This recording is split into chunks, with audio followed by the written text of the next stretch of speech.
Hi, everybody. I'm Wendy Murdoch, and this is Webinars with Wendy. I've been doing a series of webinars now for over almost a year and a half.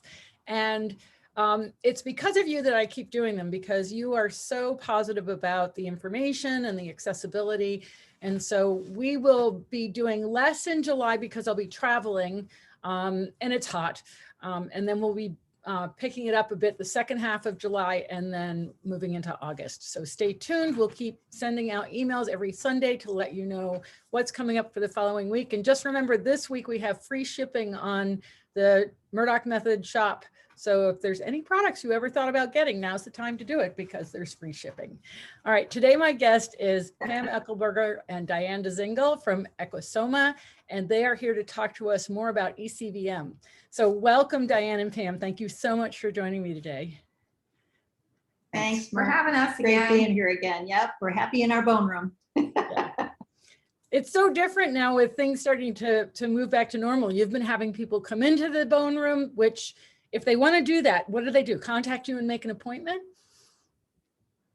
Yes, we need to have an appointment so they at least know we're here. Okay.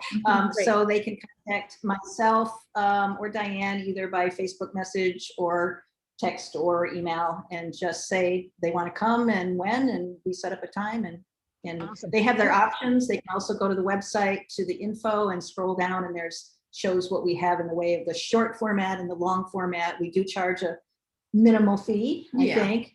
Reasonable. Well, pretty much they get, 2 hours at minimum of a lot of bone talk. So, because we can talk for a long time. Do you ever get like schools bringing kids in to learn about anatomy?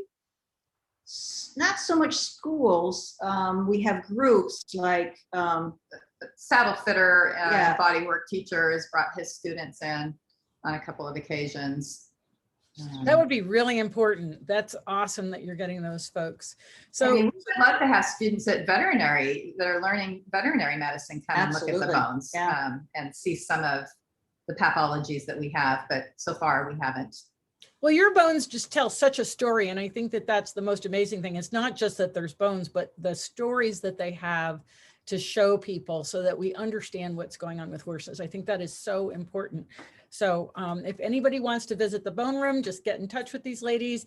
I believe you go away in the summertime, so it's really important that they contact you first and don't just show up at your door. Right. All right, so what are we going to talk about today?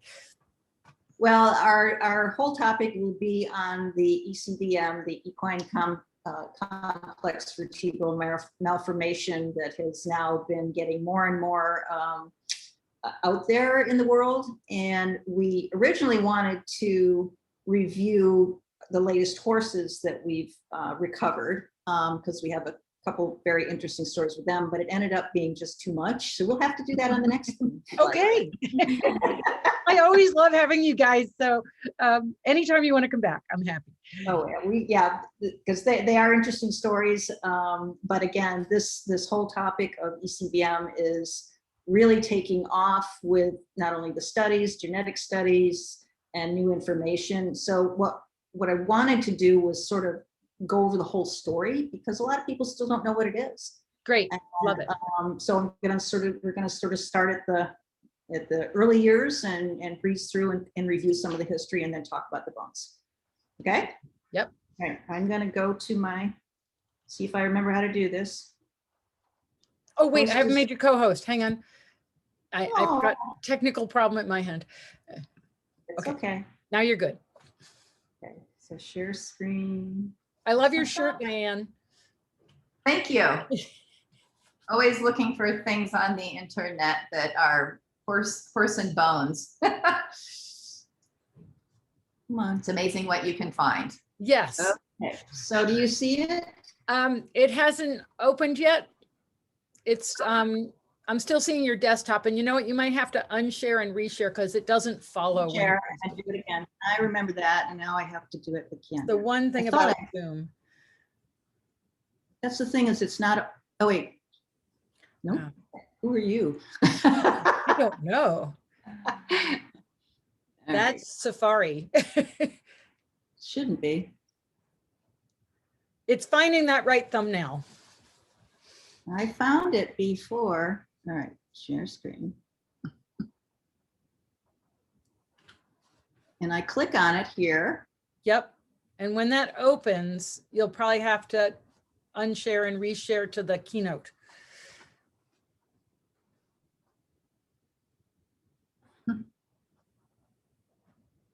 But it's not coming up again. That's the thing. It's not So coming back. if you go down to keynote in your and click on that, does the keynote presentation come up? Not on the Finder. It comes up on my screen. Right. So then when you go to share screen, you got to look for that, the first slide in your keynote. Yes, there you go. Are we there? Oh, Yeah. All right. Whoops. What'd I do? I don't know. Did you add a screen, a share, a slide? I don't know what this is ridiculous. and I'm no help whatsoever. You did You it were earlier, good. didn't And I? then it kind of looked like you added a slide. No. It's okay. All right. Let me go. Wait. Let me go back. I'm clicking on my keynote and it's not doing any. Oh. All right. Oh. Did she see that? Okay. Now we just have to share the screen. Play. Play. Okay. And then you go to Zoom, the Zoom window, and you go to share screen. See, now I can't get to the Zoom window. That's the problem. Oh, can you reduce your keynote presentation so that it's not full screen? Probably. There's a up in the, on my keyboard in the upper left-hand corner, there's a shrink screen button. Okay.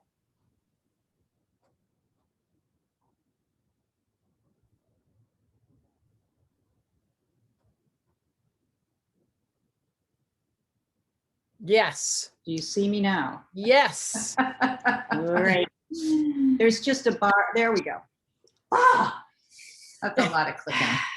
It's okay. You made it. All right. Can I get rid of my window up on the right side? You can, if you Or go, shouldn't there should be a way to shrink it.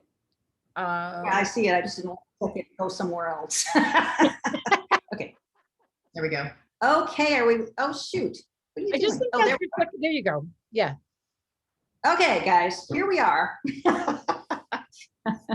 For those that, all of you who don't know where we are, what we do, we are the Equine Osteology and Anatomy Learning Center based in Aiken, South Carolina, physically based. We have a cute little brick and mortar room here, no bricks, but a lot of borders, and it's filled with bones. What we do is study bones, obviously. We get horses that are donated to us, and for various reasons, not just out of the whim, but there's always problems, and we compost them. This is Diane actually uncovering my horse Irish, who's a horse we'll talk about next time. We're open for people to come in and use this as a resource for students, for vets. We have lots of books. You can see down here, lots of books and references. We research, and then we give presentations and share what we are learning as best we can. So today, I wanted to cover ECVM. ECVM stands for equine complex, not cervical, not congenital, complex, which is very confusing. Vertebral malformation. Back in 2014, Australian research anatomist Dr. Sharon May Davis, she's a PhD, published one of 3 peer-reviewed papers in the Journal of Equine Veterinary Science, in which she described a congenital, which it means it's inherited, malformation in the 6th and 7th cervical vertebra, that's in the neck, that she was discovering during dissections of a number of thoroughbreds and thoroughbred derivative horses. And this is the first publication that she wrote about it. Next year, she wrote a paper about the morphology of the muscles that are attached to that area and how they are affected. And in 2017, she wrote the 3rd paper on the malformation of the first sternal rib. So from Sharon's continued research, along with that of others from various countries, including Italy, Netherlands, UK, and over here. The list of breeds affected has gone from thoroughbreds, thoroughbreds, derivatives to this list below. So ECVM is not breed specific. These are just ones that have been reported as having it. There's still a lot of breeds out there who probably have it. Yeah. I find it fascinating that Icelandics are on that list. Yeah. We just, well, actually, we just had one be part of the pilot genetic study over here. It's an Icelandic from Canada. And yet there's a group in Germany who are also, they're veterinarians and they are x-raying for it. And one of those vets told me in an email that they have seen several Icelandics. Yeah, because they're not related to thoroughbreds in any way, are they? No. Yeah, no, this is the interesting thing. Friesians is kind of a closed stud book. Right. Yeah. So in essence, the thoroughbreds have the highest percentage in their population based on dissections and research that are showing up with a malformation. Warm bloods come next.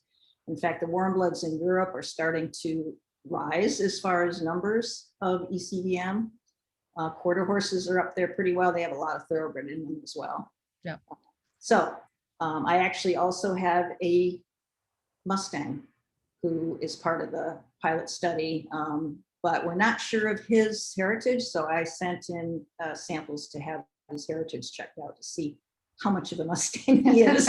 What does being a Mustang mean? Yeah, okay. So for everyone who's interested in these publications to read, you can go to my website at the bottom, and there's a navigation button at the top for references. And I have a list of references that apply to a lot of things on the website. But if you scroll down, there's the section on ECVM, and there's a lot more references than this that you can download the PDFs. So that's how you can do the reading for yourself. Okay. And Sharon's those first three papers, she referred to this malformation as the C6, C7 congenital malformation. And that's pretty much the way people have been talking about it and still do. But in 2019, realizing that the congenital malformation involves not only C6 and C7 with its associated musculature, nerves, and blood vessels, but in many cases, the first and second ribs are involved. So she realized that it's more than just C6 and C7. So Sharon submitted a proposal to the Journal of Equine Veterinary Science to change the name to Equine Complex Vertebral Malformation. And there is kind of a reason for this complex vertebral malformation, because this was already established in the Holstein cattle industry as they were finding very similar malformations, and they established complex vertebral malformation as the syndrome name, and she added equine to it. But stop laughing, ECVM is not to be confused with CVM in horses, which vets refer to as cervical vertebral malformation. It's kind of a general term, or CVSM. And this is, herein lies kind of the problem I'll talk to, but later with the genetic study and getting the x-rays is the communication problem between what the owners are asking the vet to do and what the vets hear that they need to do. So ECVM, equine complex vertebral malformation. CVSM is cervical vertebral stenotic myelopathy. The ages, I'll get there. Yeah, no, now I realize what the difference is, right? Yeah, the ages that typically presented for ECVM is congenital. They are born with this, but the symptoms typically don't really manifest until about between 5 and 13 years old, and that depends on individual to what the horse has been asked to do, right? The workload and yada yada, and how the malformation presents itself, right? Whereas in the cervical vertebral stenotic myelopathy, there's actually two forms according to this publication I've cited down below. There's a static and a dynamic form, and they manifest it anywhere between this range of 8 months to 4 years. So in other words, younger horses can be found with this. So the gross lesions, and we'll get to all of this on ECVM in a bit, but the ECVM is a morphological abnormality of the ventral surface of C6. The bones are malformed. May also involve C7 and the first and second ribs. And the malformation sets up asymmetry of the associated musculature, neurology, and blood supply. And Diane will go into extensive length on how that's all affected. Whereas the CVSM is a stenosis, which is a narrowing of the cervical spinal canal with the resultant compression of the spinal cord. It's generally found between C5, C6, C6, C7, C7, T1, and it may be a result of cervical malformation. ECVM presents in it is variable with symptoms. They mimic other forms. In fact, they mimic wobblers, but we have a whole list of symptoms we'll go over in a little bit. And whereas CVSM is referred to as wobblers, and it's an uncoordinated gait in the form of symmetric ataxia. Diagnostics for both of these, radiography, CT, and postmortem dissection or digging up the bones for ECVM. For CVSM, radiography and CT, but the vets prefer to include myelography with that because they need to look at the spinal column to see if there's compression, and that's the best way to do it. Okay, so a few highlights of ECVM. It's considered to be congenital malformation, meaning that horses are born with it. It's believed to be caused by a mutated gene or genes responsible for normal development of the lower cervical region. In other words, it occurs during embryology before the horse is even constructed. ECVM is believed to be hereditary and passed to the affected foal by both sire and dam. So the risk of being born with ECVM rises with increased inbreeding practices. And based on Sharon's current research, now studying primitive and prehistoric horse specimens, she's finding ECVM only in domesticated horses. So is this a man-made problem? So here we are with the symptoms. And Diane, you can can I just to clarify? So when you came up with Icelandics, my first thought is, are we looking at inbreeding? With cows, do we know whether or not it's inbreeding? Yes. There's the Holstein problem came up in the early, or like 1999 or something, and what they found was that calves were aborted or died soon after. If they were born, they were malformed in the cervical region. They had other soft tissue malformation, contractures in their front legs, and varieties. There's several publications about this that I have if people are interested. So they got on it. They found the gene that was responsible. Oh, wow. And then they found the bull and went through all of the descendants of the bull. And in about 30 years, they pretty much eradicated in Denmark. So, yes. Okay, so well, that's just really interesting, especially since now it's named similarly, that we can look at what they did and know what we need to do. Absolutely, and that's kind of the basis of where the genetic study started to grow from, is having this example that we could at least focus on for the start, for the pilot study. Right. So, and I'll get to that again later. Okay. So, symptoms. Horses with ECVM present with very similar symptoms as other more common ailments, which makes it tricky to diagnose, and we really have to be careful with it.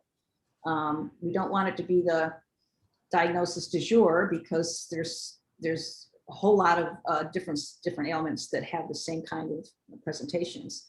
But with ongoing research, the list of recurring symptoms that relate to ECVM is growing, and there's ongoing research primarily with the veterinarian, Dr. Christine Gee in Australia, who is trying to correlate what she's seeing on the x-rays to the horse's clinical signs.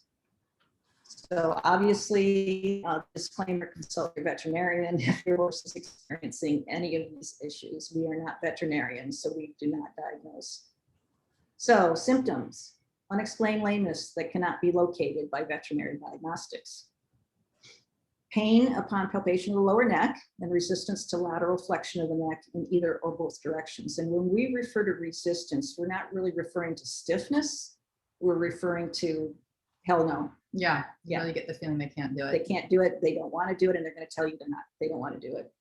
Girthy, bites shoulder or chest, or actually Sharon May Davis told us this yesterday, a lot of horses nip at the top of their front legs. And we'll kind of go over why that might be when we take a look at the skeleton. Yeah. They become anxious when tacked up, stumbled a lot. This is one of the key features. Resistance turning in one direction, usually to the right, either in hand on the lunge or when ridden. And again, the resistance can become violent. Suddenly starts refusing to jump, does not want to take contact or move forward. We see this a lot. Becomes anxious or explosive when asked to do so.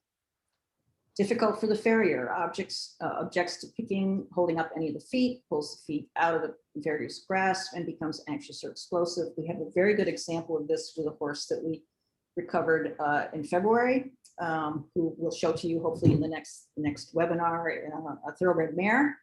And beautiful on the outside, absolutely beautiful, but she had all kinds of behavioral issues and ended up, we x-rayed and she had the malformation. Anyways, the owner described to us how she had a wonderful farrier who was very careful with the mare, and he would be working on a foot and the owner would be watching the mare very closely. And as soon as she started seeing tweaking of the muscles or twitching of the muscles in the mare's back, she would tell the farrier to stop what he was doing as soon as he finished the step he's on and drop the foot, because if he didn't, the mare would explode. Wow. Yeah, so these are the kinds of things. She's a very, very observant owner. Well, and this mare had numerous years of diagnostics and care with a veterinarian we're familiar with, who actually was here at the bone room. And when we started talking about ECVM and showing her the bones, it just clicked for the vet. She's like, because she'd maybe heard of it, but never really considered it. But she's like, oh my God, all of these symptoms, this has got to be this mare. And that's how we ended up getting the mare, because they'd gone as far as they could with trying to figure out what was wrong with her and make her comfortable. And really nothing was going to make her comfortable, unfortunately. Yeah. So neurological signs: instability, ataxia, poor coordination, especially proprioception. Proprioception, for those of you who may not be familiar, is the proprioceptive nerves tell our brain where our body is in space, or where our appendages are in space.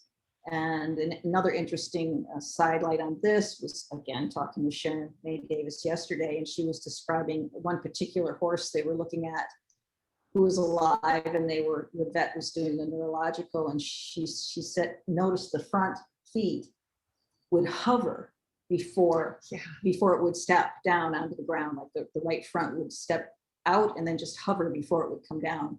And that's part of the proprioceptive issues, or the horse just can't tell where their feet are sometimes.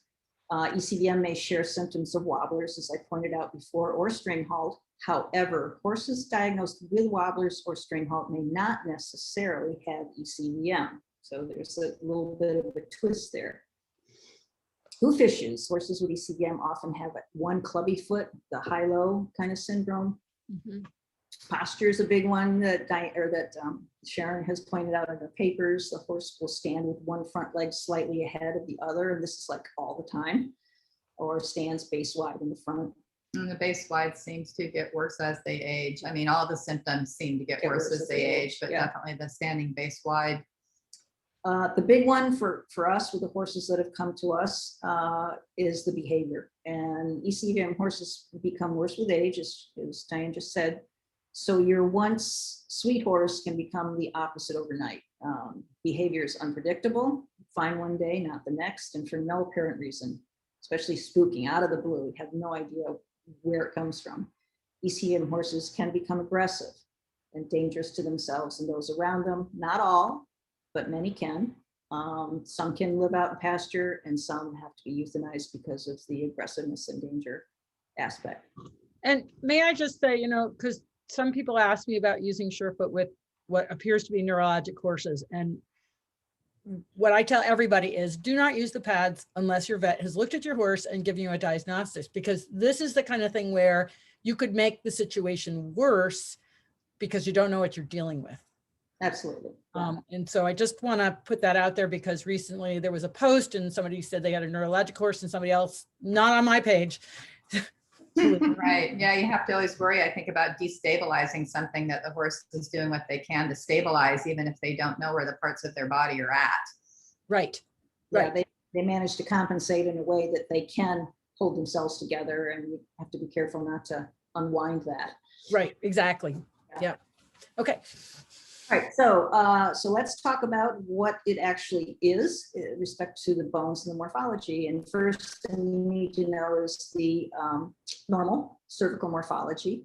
So horses, all mammals, except sloths and manatees, have 7 cervical or neck vertebrae. And our little diagram over here, we obviously have our skull. The very first cervical C1 is the atlas, and the axis is the second. Then we have 3, 4, 5, 6, and 7, and 7 connects to the first thoracic vertebra. The first thoracic vertebra carries the first pair of ribs, and this is right at the base of the neck. This is your junction, cervical thoracic junction, lies behind the scapula. Diane will show you our articulated PD horse bones that will show you how this looks too in bones. As far as the morphology, atlas and axis and C6 and 7 have their own unique anatomical features, whereas C3, 4, and 5 are pretty similar, and I'll show you that in the bones. And let's see, oh yes, the transverse processes, which are the bones that are coming out from the sides of C6, are different from the others, and they're comprised of 3 branches. And I'll show you those because this is where the malformation can take place.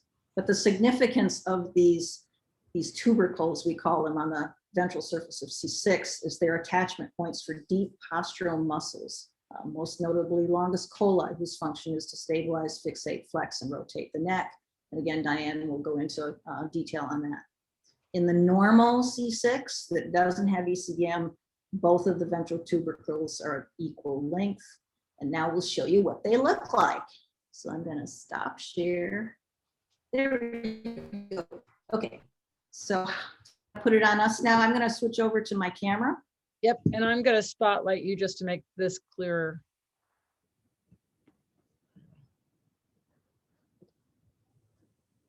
You got it? Yeah. Okay, so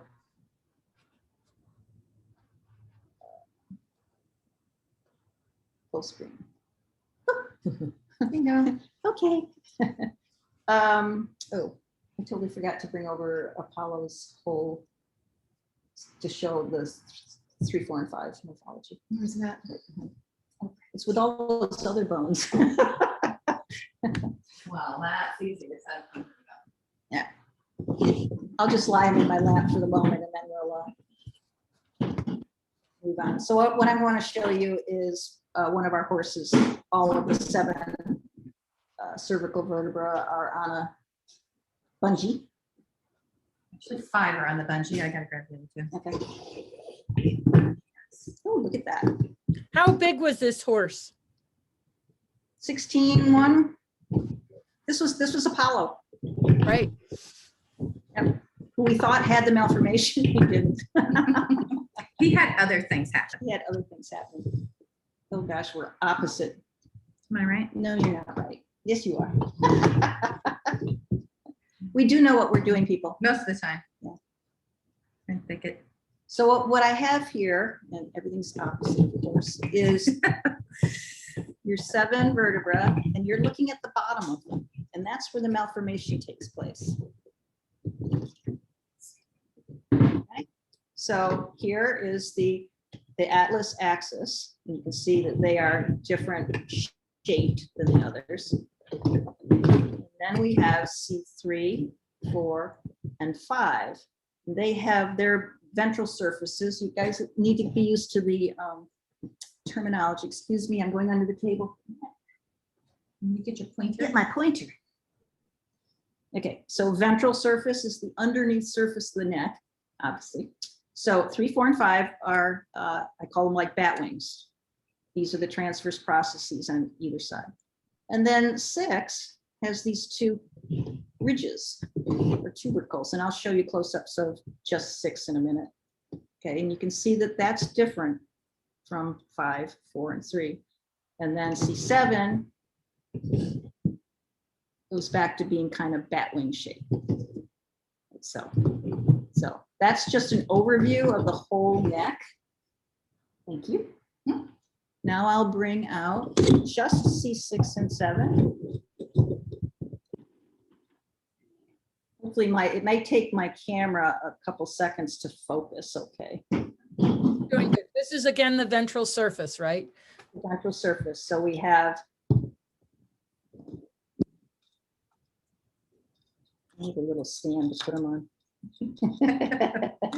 Now you're looking at lateral, right? So the head is in this direction and the tail's over here. So this is the cranial end, head end, and the caudal end, tail end of C6 and C7. I'm going to look at the ventral surface.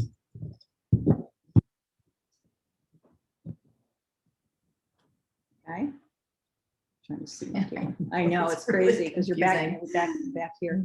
So C6, here's those tubercles that I was talking about.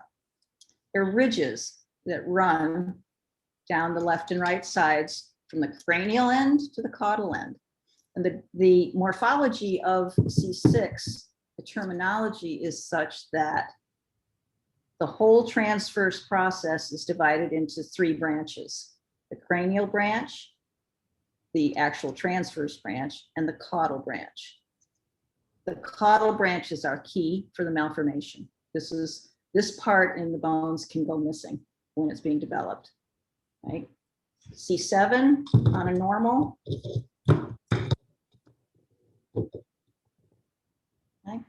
So C7 is back to kind of bat wing shape. It has 2 little tubercles right on the center line here that are attachments for muscles as well. So what happens in the malformation is, I'm just going to show you C6. I'm going to sit and you can hold one up for me. Diane's going to hold up the malformed one. You see the difference? My hands. Yeah, holding the spinal canal. There we go. There we go. So do you see the difference? It's very confusing. It is very hard to do this, people. Yeah. Right here and here. So this one is missing the ventral tubercle, which is normally on the normal horses here. You see that all right? Yep. And the lateral tubercles, the transverse tubercles, they're still there on that particular malformation. And so are the And they remain there during malformation. Yeah, So the malformation primarily involves this part. That caudal ventral tubercle. Yeah, right there. And on this particular one, Yes. it's just the one side. Just the one Yes. side. This is called a unilateral absence. So the tubercle is missing on one side. Right? And then in this particular horse, You want this one too? no, I'm just gonna- we took all the labels off. Uh-oh. I know, it's terrible. Okay. This is the same thing. So this is a situation where the tubercle is missing. The other side. Oh, that is so confusing. It is hard, Okay. isn't it? Okay. Yeah. Yeah, it's So- backwards, isn't it? Missing here, and C7 is normal, right? Now, in other horses, the tubercle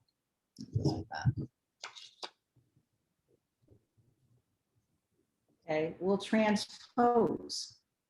So where you see the missing tubercle here, it grew on 7.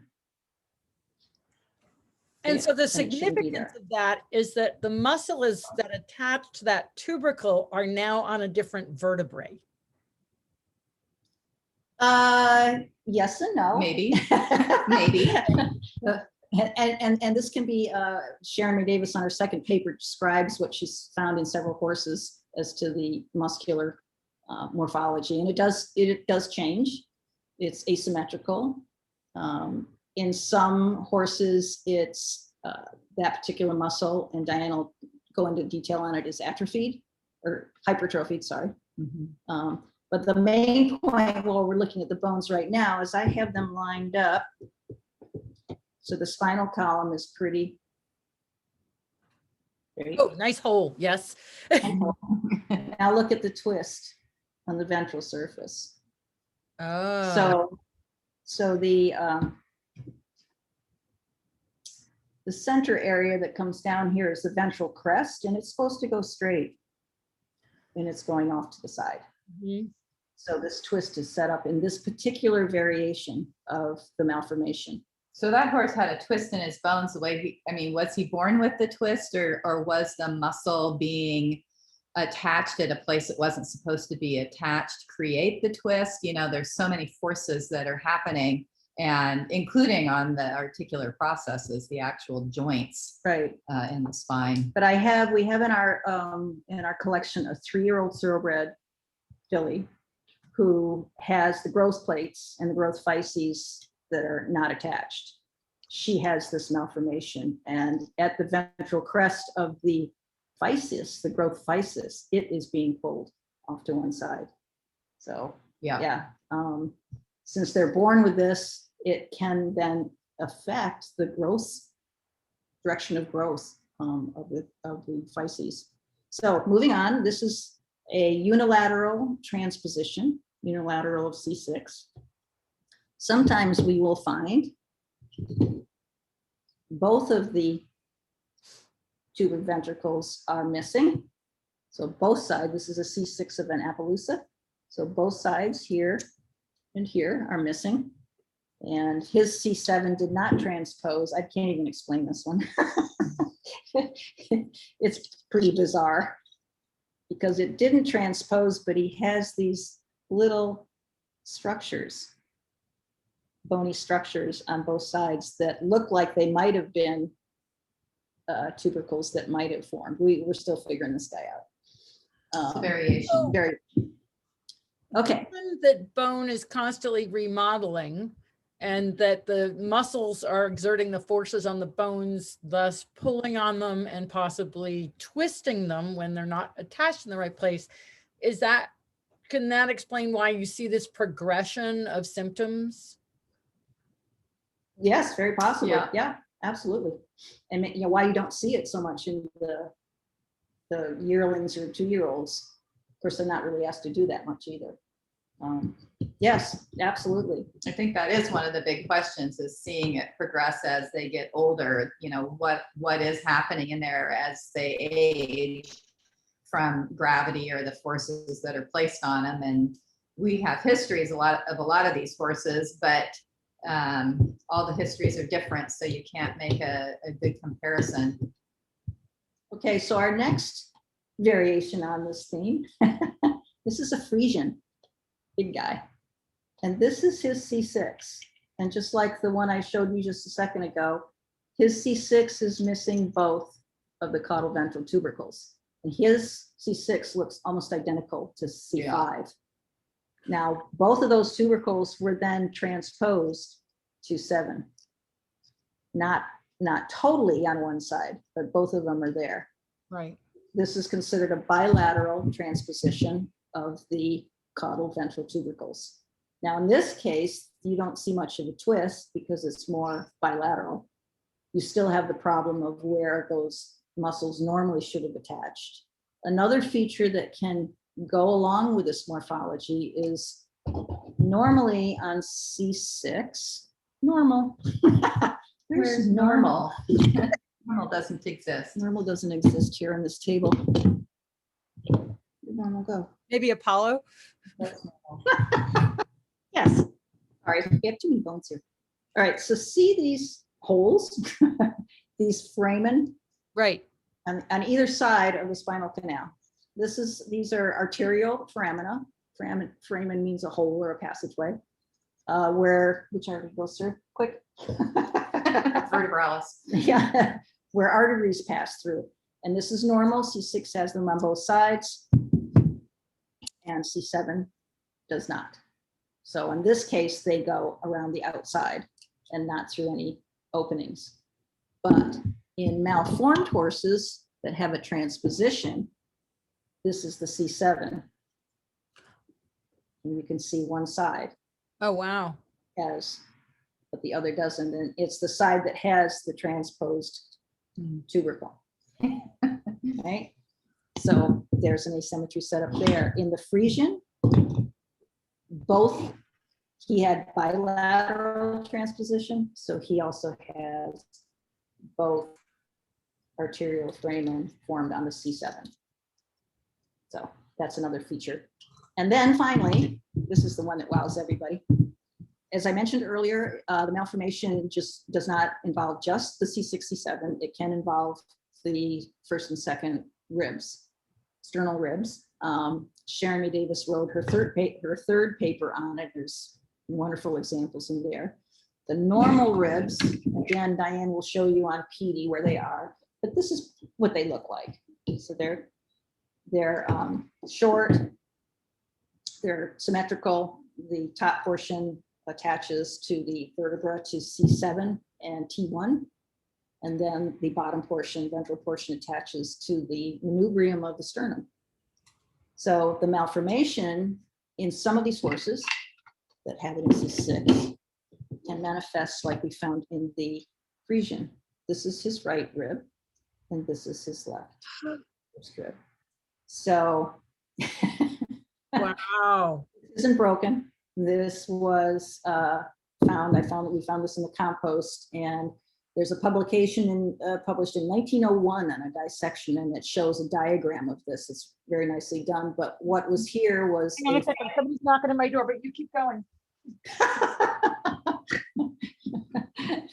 Anyways, everybody, there's a fibrous attachment that actually runs from here down to and often attaches to the second rib or the sternum somewhere.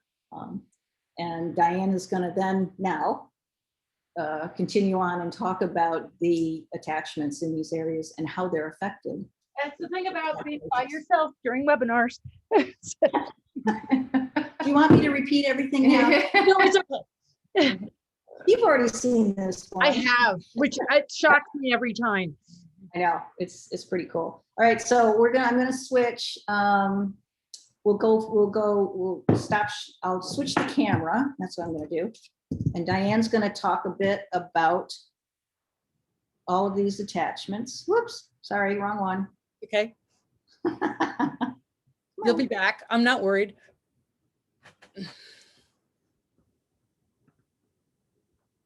Okay, Wendy. there's Wendy. Yep. Do you see that? You see us okay? Yep. Okay. All right, Diane, are you gonna move? You're gonna talk first here. Oh, okay. Well, I think I'm just gonna come over Go here and repeating? point. Yeah. You want to flip the lights on and point them up there? I'm going to put it back on the camera and go over to where Diane is. Okay. So you might get a little seasick. I have to take it off the tripod. On the back, there's a switch. You guys have any questions while they're moving around, just type them in the chat or the Q&A. There you go. Good. Ask questions. Yep. Wow, that's blinding. Too much? All right, 1 second, guys. I'm going to cut you off. You'll be right back. Okay. It's called poor camera construction. All right. If I end You're up- still there. We still hear you. Oh, awesome. It's so much fun to see around your bone. You see Petey? Oh. Yeah. I'll take it to wide angle.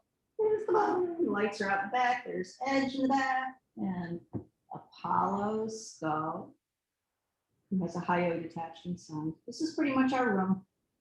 It looks like you're outgrowing it. Wait, you should see the front of the room. There's like 6 tables out front that are covered with bones underneath the awning. Okay. Back room is full. Yeah, we should take you on a tour of the whole space. This is my little photo booth. Oh, I love your photo booth, by the way. It does a good job. Okay, so I'm gonna try to get this. Okay. Back to Diane. Well, so let's focus on Petey. This is our model PD. This is Pam's old horse. Found in the room. I was playing with clay yesterday to try and represent some of these deep soft tissue structures that can be affected by ECVM, to try and give everybody a little bit broader perspective and a better visual on what can be affected outside of just the malformation of the bones. But to start with, I just wanted to do a little bit of background on the basic range of motion of the neck, that it extends, it laterally bends, and it rotates. It can do all of these motions basically simultaneously. The greatest amount of motion happens at the atlanto-occipital joint, at C1 in the back of the head, and at C6 and C7, which is of course important that we're talking about the malformation of C6 and C7. The normal cervical motions aid the horse in locomotion. The neck oscillates in every gait, and every reduction in range of motion of the neck is going to impede locomotion as well as gait efficiency. It's also going to have an effect on balance. You know, the neck and the head are these big things that are sticking out in front of the horse. They weigh a lot and they have a lot to do with the horse's balance. So if you have restricted motion because of pain or because of a lack of proprioception, it's going to have a big effect. The other thing, the normal motion of the neck aids is the adjustment of the load on the front limbs. Just by shifting the neck from side to side, you can add or take away weight on the front limbs. And that's maybe something that we don't think about that much, but it's obvious. Cervical pain can present as some of the symptoms we already described: resistance to turning, an abnormal gait, maybe not an overt lameness, but that the horse has a reduced range in protraction or retraction. That there can be a lameness and that it can't be isolated to the distal limb. So we can block, say, from the knee down to the foot, and the horse still has this lameness. That can be because of neck pain. And you can also have a loss of power. The horse just really doesn't want to move forward because, again, if you have a restricted range of motion in your neck, it will restrict the horse's ability to locomote. And, you know, we're not even going to get into all of the connections of the neck muscles with the head and the front limb, because that's a whole nother webinar with Wendy. And so also cervical pain can manifest as ataxia, and that was one of the things that was mentioned as symptoms of ECVM. So the first muscle we're going to look at is the longus colli, and that is represented with this pretty purple clay that fell off overnight. It's since been reattached.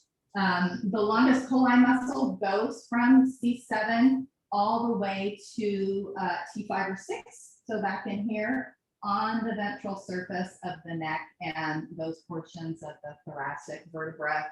It's a bundled muscle, which means that there's multiple muscle bellies from C1 to C5. C5. From C5 back, it becomes a single muscle belly, and it's reinforced by a tendon. And the tendon, so let's back up just a little bit. I'm going to get a little ahead of myself. The longus colli muscle is important for segmental stability. Because it has these pieces that cross one vertebral joint, and then there's other bundles that can cross multiple vertebral joints. It's meant to help stabilize, but also to help with those fine motor movements between joints. It's considered a postural muscle, but it's also considered a muscle that helps to support that cervicothoracic junction. And that's where that reinforcement tendon plays a part, because this convex structure here needs some support. And we also won't go into the missing lamina and the Yeah, ligament, because that's another thing that Jeremy Davis has done a bunch of research on and found that in ancient breeds, the nuchal ligament used to come all the way here to C7, and now it barely comes to C5. So these big laminar pieces of ligament no longer exist. So the idea of the longus colli muscle being part of the support system of the cervicothoracic junction, it makes it all the much more important. Y'all with us? Yep. And so the nuchal ligament stopping at C5, is that in all horses now or just some horses now? Well, domestic horses. Domestic horses. I mean, so she did go and dissect some ancient breeds like the Przewalski's horse and Koenig's horse and zebras, donkeys, and they still have it to C7. Wow, that's like so important. It's pretty huge. It's especially when you consider in many disciplines that we want the horse to engage thoracic muscles and be able to raise this portion of the base of their neck and their withers, and that's how a horse can then engage his hind end because he's lifting his front end first. And so now we're missing some of the pieces that help them to engage their thoracic sling.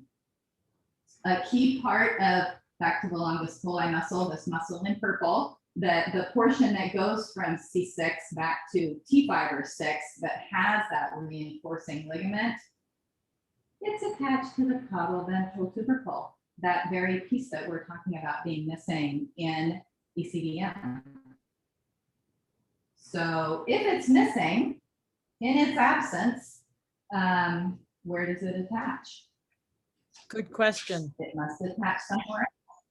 Yeah, so this implicates asymmetry of the longus colli muscle and possible postural and locomotor dysfunction. The longus colli muscle is also what they call a cybernetic muscle, which means it has type 1 fibers, and again, it's for fine motor movement. But the other thing is that it is rich in proprioceptors. And Pam touched on the proprioceptors before, which is that they're neural input that tells us where we are at in time and space. So when we think about these horses that have coordination issues, they might be stumbling a bit, they might be dragging a toe. Sharon talked about a horse yesterday, a jumper that always had just weird front limb placement over rails and was hanging, it sounds like, a limb all of the time.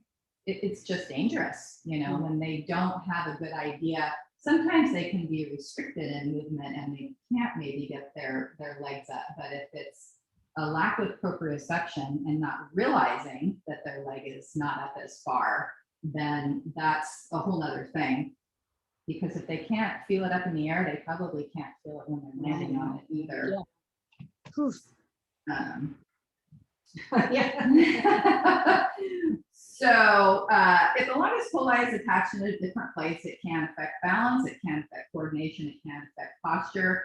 It can also affect, and I think we showed this with the bones, that horses that have a unilateral ECVM situation, that there tends to be more twist in the base of the neck, and that can possibly affect your joints here, because these are meant to meet together in a very specific way. So if these two vertebrae are twisted at the base, it is going to affect these AP joints. There's actually a publication that came out in 2016 following Sharon's work, and it's by De Groen.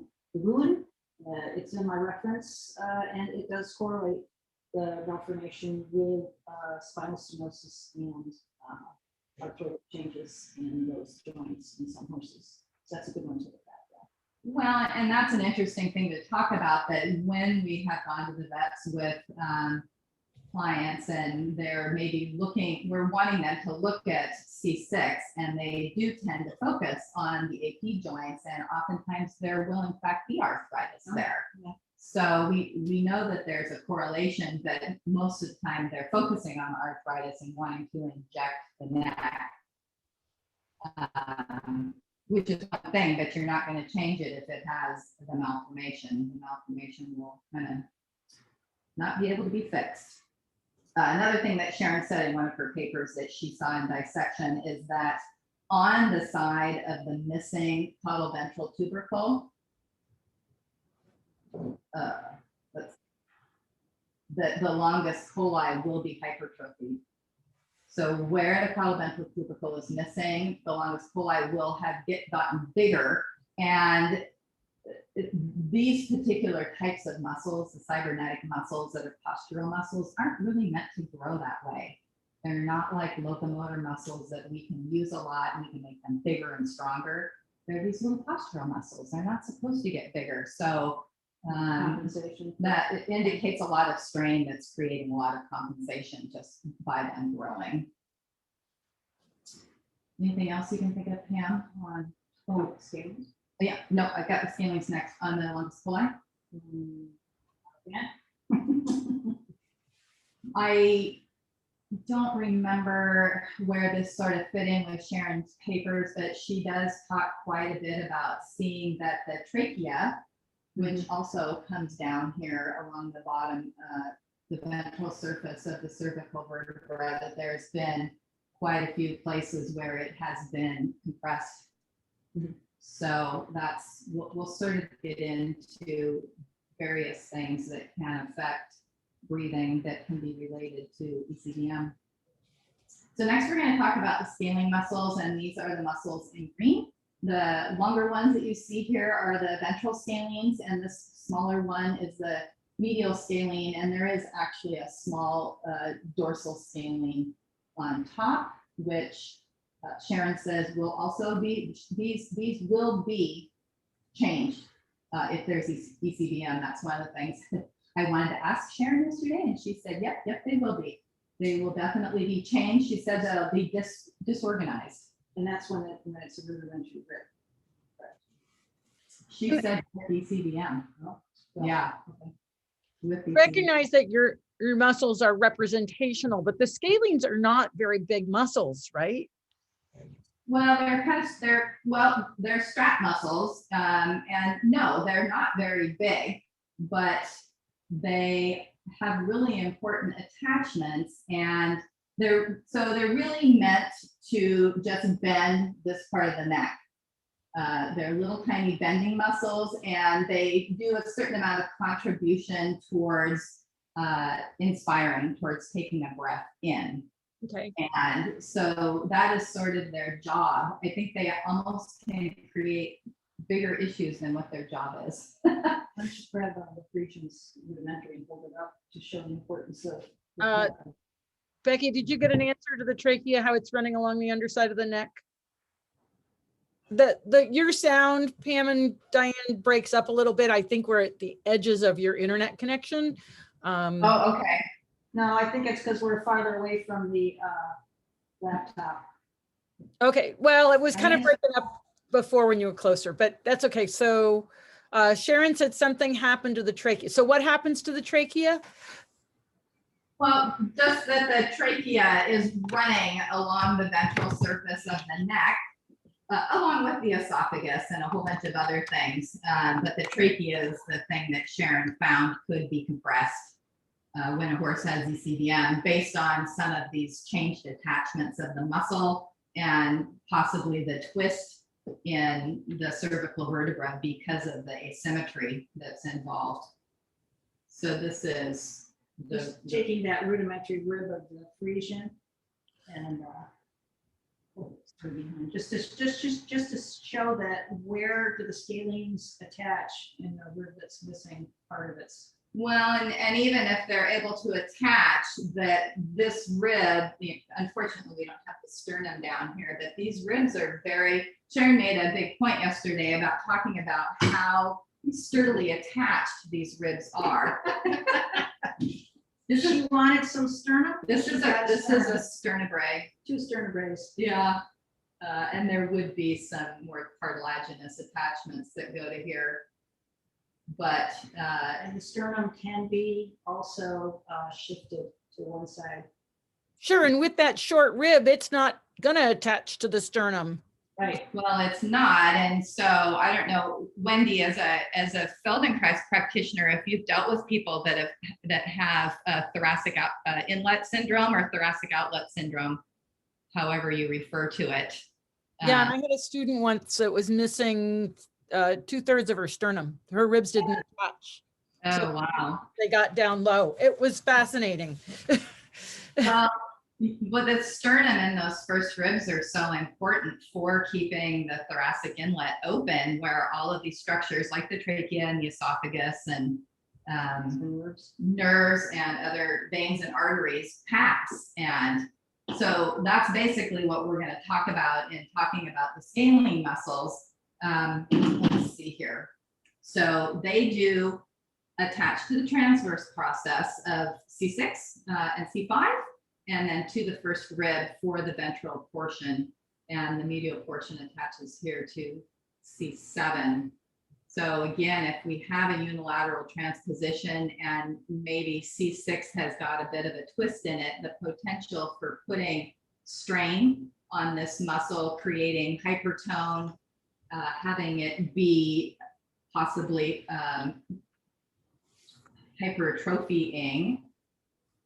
The problem comes in is that you've got these nerves and arteries and veins that go between the ventral scalenes and the medial scalenes. And that's what they call the scalene gate. My representation maybe doesn't show how tight of a area that can be, and that these spinal nerves form in this area through the scalene gate, the brachial plexus. And the brachial plexus is all of the nerves grouped together that innervate the muscles of the shoulder and the front limb. Your representation is awesome. And the camera work and the sound right now is really good. Oh, good. So it sort of sits underneath the scapula this way. It's an area that is practically impossible to image, like with radiograph, and it's difficult to get to. But you can see that if these muscles got tight or fall off altogether, if they got too tight, if they became all of those things, that they would start to impinge on these nerves. So you could possibly have problems with shoulder muscles, with forelimb muscles. The subclavian artery comes through here, which provides all of the blood for the lower limb. So then we can sort of go back to talking about these horses. I think we didn't actually mention that one of the things, horses can have high-low syndrome, but they can also have a bit of an atrophied frog on that side. Maybe poor hoof quality. Again, the lack of proprioception can be a neural thing, but what if they just don't have good blood supply? It can affect all sorts of things. So all of those structures are passing in between the scalene muscles, and the scalene muscles have direct attachment to C6 and C7 and the first rib. So a horse with a rudimentary first rib, I think the problems could be large. I was going to say, where there's nothing for those nerves and blood to go over, i.e. the rib that's there. So what happens to them then? Do they get trapped inside muscle and fascia? Yeah, I think that's probably changes with every single one. I mean, that's what we're talking about, wanting to be able to do some of the dissections and see what's considered normal, and then see some that are abnormal. Yeah. Talking with Sharon, she says every horse is different when she dissects them. Everything shifts around, and no horse is the same. It's fascinating. Yeah, Sharon actually said yesterday that she's seen the scalenes attached to the second rib. So that means that they are probably going to be stretched longer than they're meant to be. You want more? Yeah, So, a little bit more. You happen to ask her, are all of the auxiliary, if you will, structures beside, they're just like trying to figure out where to go, or do some muscles actually disappear as well? Oh, that's a good question. Good question. I don't, yeah. I don't know if she's ever experienced just a muscle that wasn't there. Shall we call her? It's 2:30 in the morning. Next time you call her, you can ask her that, because You're gonna jot that down You for will. sure. Yeah. So one other thing I'm going to go over, because this has, and I asked Sharon about this yesterday as well, that there's another incredibly important nerve that the roots of it come out from C4, 5, C5, 6, C6, 7, and that is the phrenic nerve. And the phrenic nerve is the innervation for our diaphragm. And our diaphragm is what allows us to breathe. It's this giant muscle that separates our thoracic cavity from our abdominal cavity, and it goes in between the scalene gate. So think about horses that they're diagnosing with COPD or asthma or roars. She mentioned a few. Yep. Or maybe that they have some sort of what's thought to be an allergy related breathing issue. Maybe it's just that the phrenic nerve is not able to do its job because it's being impinged through the scalene gate. I mean, this is just sort of an extrapolation that's not that far off of what can happen if a horse has C6, C7 and has all these structures that are not able to perform the way they were meant to. And the last thing also has to do with nerves. We have another big, the brachial plexus is here, and then there's a ganglion that sits underneath here, under the first and second vertebra, behind the first and second rib. It's the caudal cervical ganglion, and there are nerves that come out of that ganglion that go, the visceral nerves that go to the heart and lung. There's vascular nerves that go to the carotid artery and the vertebral artery, and that is all of the vascularity that goes to your head. So that's another incredibly important part of our neurology that could potentially be affected by the asymmetry, or again, the missing pieces of bone and the muscles not knowing where to attach, that we may actually have a vascular issue to our head. And you know, the nutrition that comes in the blood, the hormones, the chemical messengers, all of that stuff that's going to our brain could be compromised. So there you have it. That's how, I mean, I could link it all the way to the hind end. We talked, Yeah. yeah. Pam was reading something yesterday about the attachment of the rectus abdominis to the Manubrium. Yeah. So here where the first ribs are, and the rectus abdominis attaches to the pubic, yeah, to the pubic tendon. So, you know, we can connect front and hind end pretty quickly. Well, and this is such a, you know, it's such a deep area, and it's actually such a fragile area. And I think people look at the horse and don't consider where the base of the neck is and think, oh, my horse is nice and strong. Right. Well, You're and gonna lose visual for a second. we sort of feel like the vets are largely focusing on when they talk about whether or not they think that ECVM is clinical, they're really looking at it from a lameness perspective. If the horse isn't overtly lame, then they don't consider it clinical. And I just wonder how many other things are being missed that aren't being correlated possibly to the ECVM. Yeah, because they're looking with a narrow focus and not a larger perspective of how important that whole base of the, if anybody's ever had problems with the base of the neck, which I have, it is debilitating. It's serious. Yeah. Yeah. Becky is asking, what was Pam reading that discussed the rectus abdominis attaching to the Manubrium? That was something random yesterday. Oh, man. We're gonna work on it and see. We were reading so much yesterday. We were reading. just trying to throw it all together. So if I can come up with it, I'll send you a note. And somebody asked, can ECVM be seen in all breeds, including native ponies? I don't know. Not that I've heard yet in the groups that are involved with all this. And so the best diagnostics at this point in a living horse is radiographs. And CT. CT is wonderful if you can afford it and you have the equipment. Right. So that segues us into the next part, 215, here we are, which is the whole genetic study for this. Do we want to come back and do that as a separate webinar since it's already 2:15? It's up to the listeners. You guys, I really need to pump the genetic study because I need samples. Pump it quick.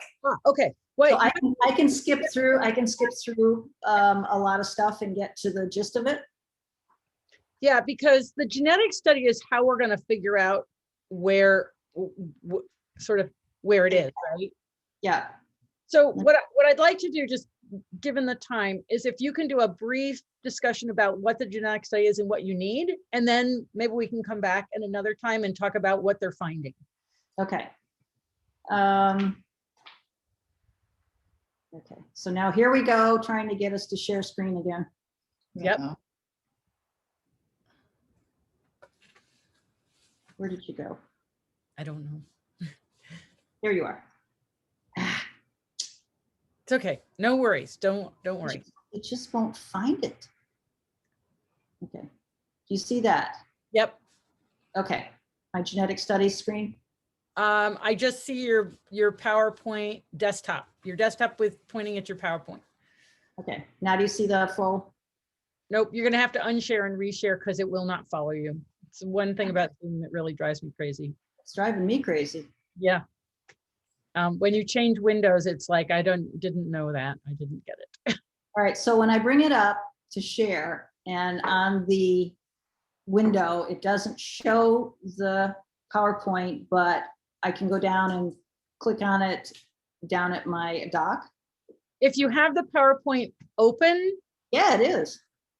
then it should show you in the thumbnails. Unless you have so many other things open, it's showing you too many thumbnails. It doesn't show up in the thumbnails. It just shows the finder.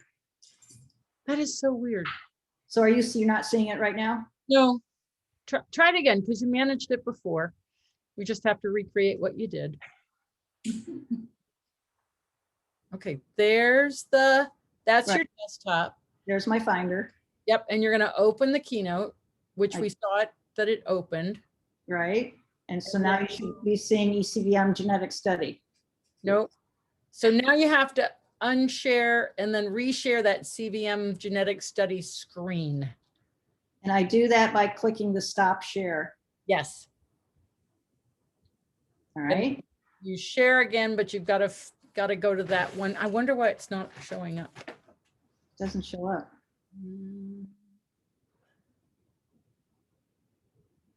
Oh, the shutter open means it's already open. So it's somewhere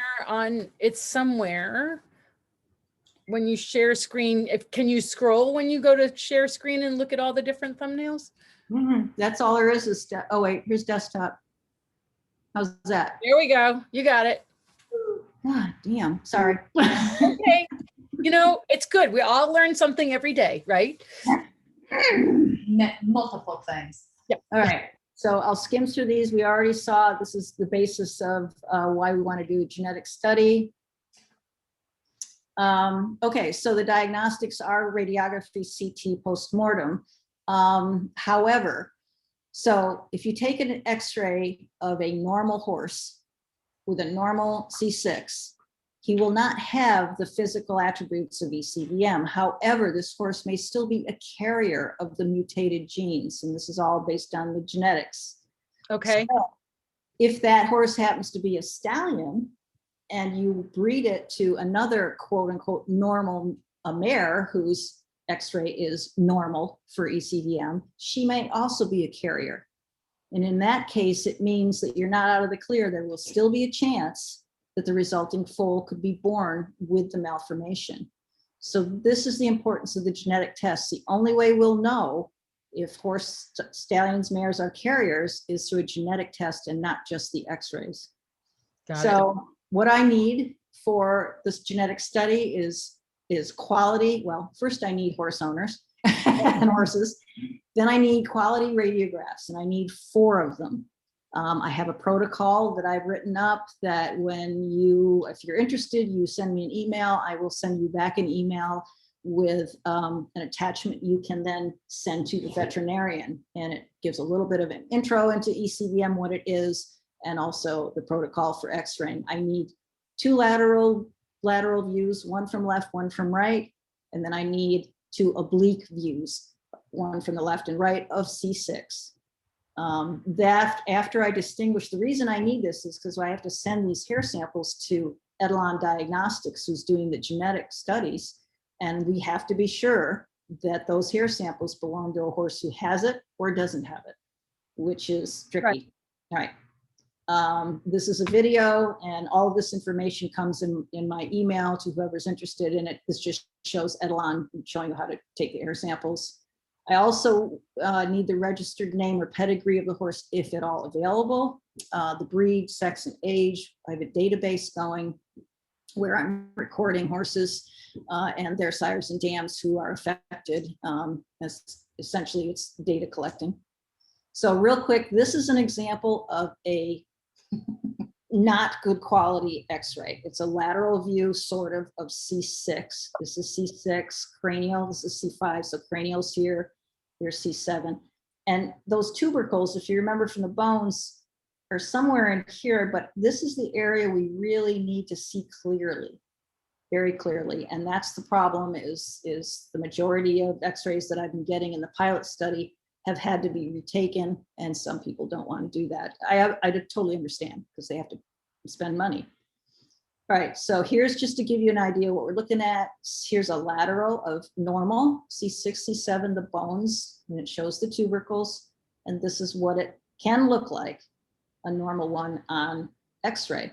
Notice that the tubercles are transposed pretty closely here, so we still really don't know if both sides are the same, and that's why we need one from the left and the right, and we also need an oblique view. This is an oblique view, so see the APs up here, the articulating processes are not transposed one over the other, so you're looking down slightly, like 30 degrees.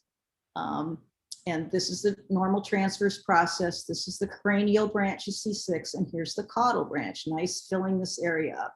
This is the normal transverse process of 7. And in the x-ray, you can see right there in the circle, that's the area that we need to see to make sure that it's normal, and we need to see it on both sides. This is just an example of a horse who's got the bilateral transposition. So C6 is here, and it looks like C5. Many times I'll get x-rays from the vet saying, and they labeled C5 as C4, C5 as C6. It's crazy. And that is a fantastic radiograph that they got back at a picture of C7. Yeah, this that is a high quality x-ray, which the normal horse owners probably will not be able to get. But as long as they can get a good picture of C6, all of C6, so I can see if those tubercles come all the way to the end. This is one, I love this one because it's the extension of the one before, because this little guy right here, remember that rudimentary rib of our Frisian? That's what it is right there. Wow. You can see it in this picture. Yeah, this is another beautiful one. And this is C7, so it looks like 6 because both tubercles were transposed, just like our Frisian, Right. and then the rudimentary first rib.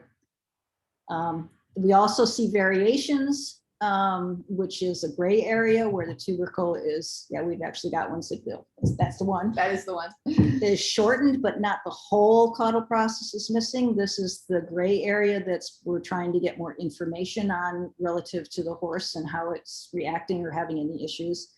And an x-ray, that can be tricky again, because one looks a little shorter than the other. Is this a problem? We don't know. We need to have those other x-rays to make sure that we see the full picture. So, Okay, question. yes. What is the, like to get these particular radiographs, approximately what is it going to cost the horse owner? Well, we're looking worldwide. I know here in Aiken with our vet, it's $50 a It's about picture. $50. Yeah, so like $200 for the radiographs, and if you haven't come to the farm charge. Plus, if you have to sedate them, if the horse is quiet, our vet doesn't sedate. If the horse is antsy, they do. So you've got the cost of that. And that's Aiken, South Carolina. Okay, And, so yeah. that was a ballpark figure. That's what I'm looking at. And then Yeah. in terms of the quality, you said like these radiographs are really good quality. Is how would one know? Is there type of equipment, or is it just technical skill that created the really nice A radiograph? little of both. A little of both. Yeah, definitely a learning curve.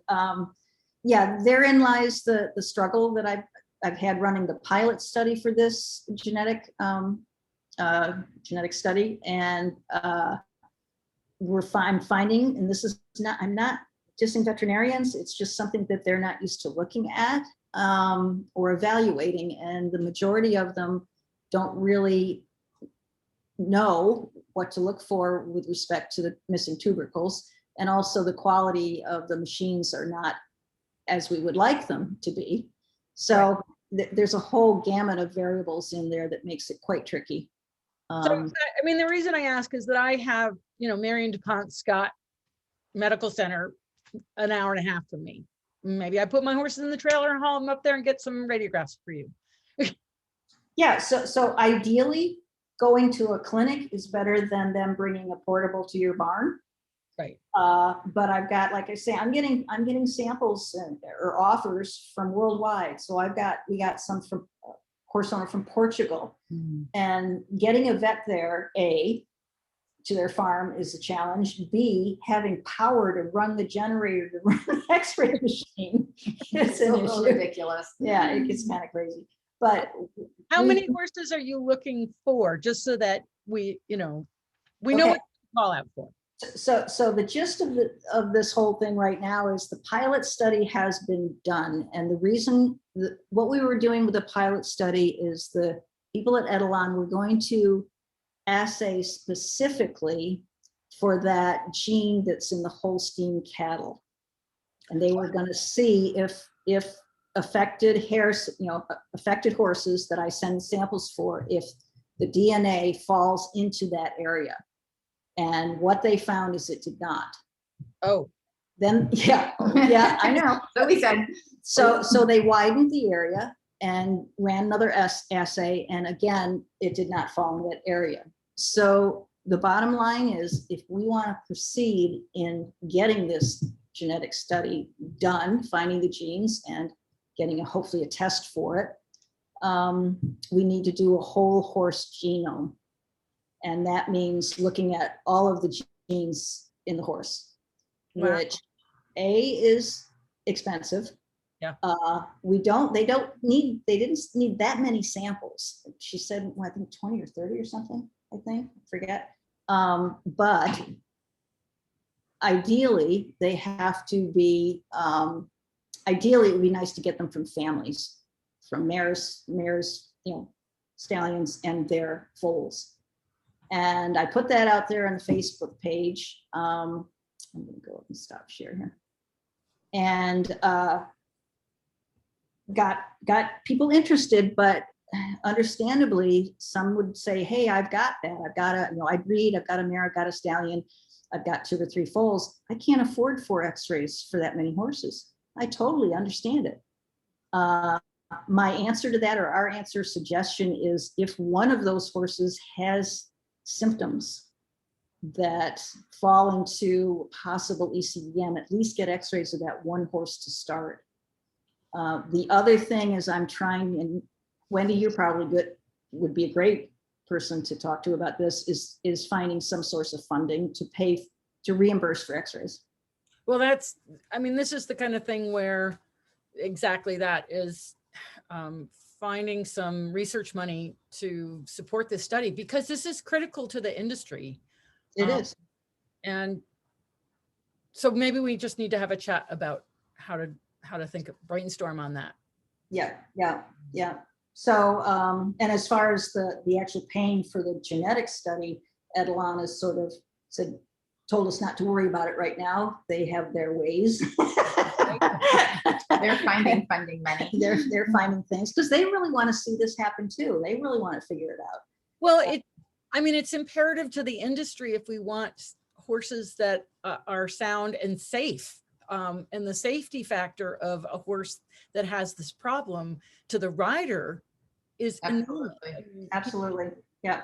eventing on a horse that has a malformation and jump, running down at a big jump. So, I think it behooves us as an industry to figure this out. And if they have solved it in the cattle industry, why can't we? Well, it comes down to money. Right. And I will put it out there that, like I say, this topic is now out there in the world. There's lots of talk. There's lots of, there's essentially two camps. There's the believers and the non-believers. And that involves not only veterinarians and owners, but research scientists, some top name people, and they're warranted in their questioning of, is this really significant? And so we have this conversation now, this dialect going on now. There's actually a series of webinars ongoing at the moment, every Wednesday into September, which is about the cervical vertebra, and ECVM has been a hot topic with that in that webinar. And they don't all agree by any means. No, they don't. But the point is very valid. And so this is a data point we're interested in, that, of course, we see horses that come to us because they have pain and behavioral issues, and that's why they come to us. But how many horses out there are functioning perfectly fine? And of course, there's a realm of what we consider perfectly fine. They're doing their job, Right. and they have it. And so we're interested in that as well. Like, let's see some horses that are out there show jumping or eventing or doing dressage and seem to be doing it okay, that have ECVM in one of its variations.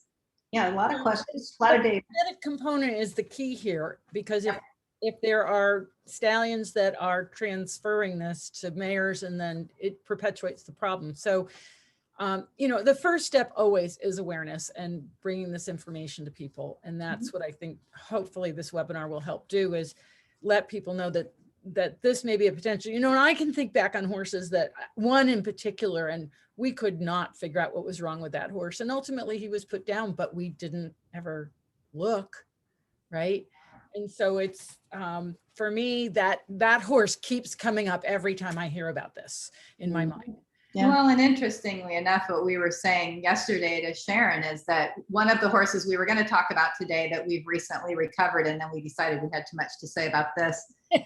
So next webinar, that we figured that maybe we knew before we put him down that he didn't have ECVM, but he sort of had all of the signs and symptoms. And so we're like, what will we find?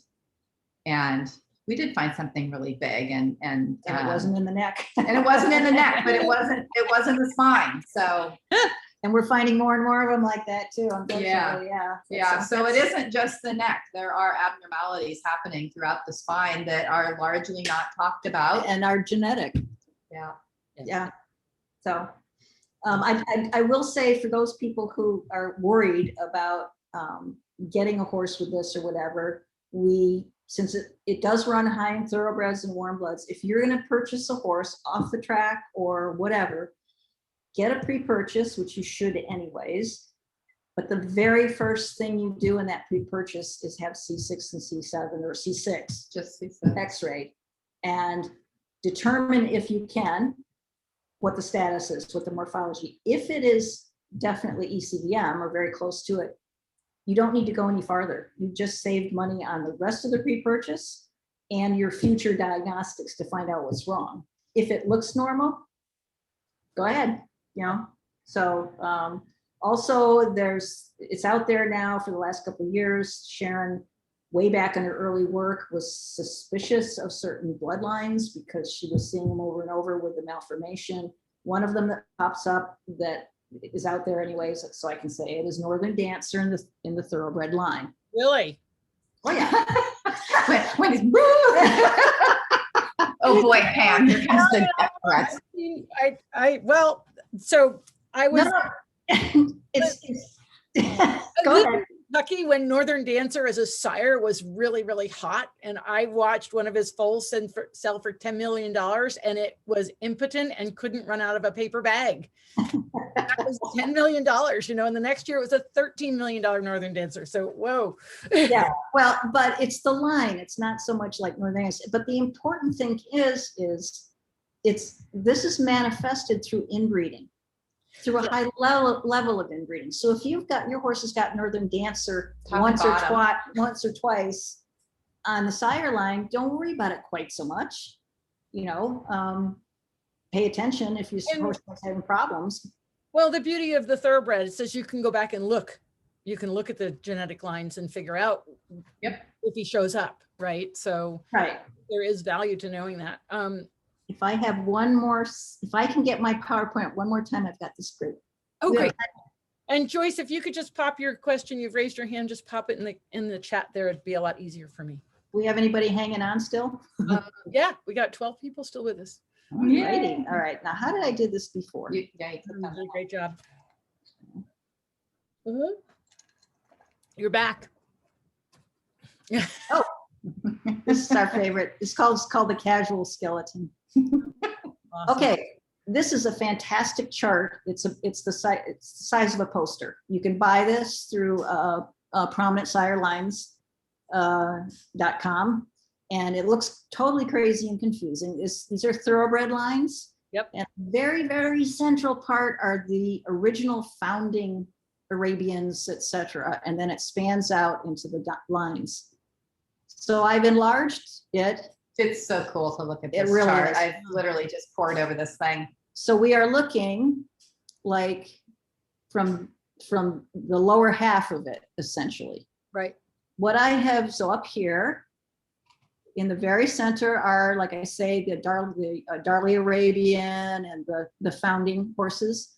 And these red arrows point to a horse named Eclipse. Right. Okay. So Eclipse, all of Eclipse's descendants stem all the way around here. Okay. This little cone here that ends up going up, these horses are not descendant from Eclipse. Eclipse's skeleton in the museum has the malformation in the neck bones. So the fact that he has it should mean or might mean that he's double recessive genetically. So he carries both of the mutated genes in his chromosomes. If we go 12 more generations to here, this horse is called Polymelus. And the orange lines, these are all of his descendants. And his skeleton also has the malformation. So people start freaking out because they go, oh my God, everybody knows all of those horses. Yeah, I was going to say, these are all names. Storm Cat, all these horses. And yes, there's chance, obviously, that many of them carry the genes, probably some of them. Now, this is not all thoroughbreds that were bred, obviously, but these are the top prominent horses. Right. But the potential for a horse with Northern Dancer on both the mare and sire side, several times mating and also having Bold Ruler or Mr. Prospector, Storm Cat or whatever, can accumulate possibly those bad genes. It's a crapshoot. But anyways, I think this is the biggest chart. There is a possibility, just to talk about genetics for a second, that there are horses in those lines that are completely clear, no recessive, no nothing. Yep, right? absolutely. And that's the trick of genetics. Yep. Yes. And that's why getting a test would be so valuable, I think, to everyone, to the industry. So, I think are we done? I think we're done. Are we done? We're really appreciative what you guys are doing. It's, if it's so important. And sometimes it's so hard to be the one out there, like ringing the bell and saying, there's a problem and we really need to look. But it's, in the end, it's so important. It's so important in so many ways, to the training, to the cost, to the frustration, to the injuries, that this work goes forward. And I think it's so important for you to get what you need to do this study, because obviously it's your passion, and you recognize its importance. So we'll need to, I have an idea. I don't know if it'll go anywhere, but let me see what I can do. I won't say anything here on the webinar. Thank you, Wendy. I mean, I looked into having a foundation that deals with soundness issues. And they will raise funds if you write a proposal. And I chatted with one of the head people from that. She told me what I needed to do. And all I want to be able to do is have money to reimburse for the x-rays and what's involved with taking the x-rays and postage to send the hair. And she understandably wanted me to write a proposal that involved videos to watch the horses go and correlate the soundness with the possible ECVM and all of this extraneous stuff, which is wonderful, but that's not my focus. Well, the other thing is, it's KISS. Keep it simple. And so I've been saying that all day. Yeah. Yeah. It's too involved. You can't Someone else can do that. And on this. You did your pilot, and then the next thing is to expand that because you couldn't find the gene. And once then you can expand out to documentation of videos and stuff. But getting people to be consistent is not a simple thing. Really? So I think stick to your guns, keep it simple, and locating the gene is so critical because that's how you're going to find it in other horses that are not showing signs. Yeah. If it's as simple as that, I have my reservations that it's really complicated because genetics is really complicated. But we'll start simple. Right. Yeah. Yep. Okay, awesome. Well, thank you, ladies, so much. This has once again been a fantastic webinar. We're going to book you back, obviously, because we have way more to talk about, and those new horses that you've. Oh yeah, one of them's mine. Oh, okay. I look forward to those stories, and thank you so much for your generosity and sharing your knowledge and information in your bone room with everyone. I so appreciate what you guys. Thank you for bringing it all to the public. Yeah, It's absolutely. awesome. Thank you so much. Yeah. Wendy. Thanks everybody for visiting and spread the word. Yeah, absolutely. Bring awareness. Bye-bye.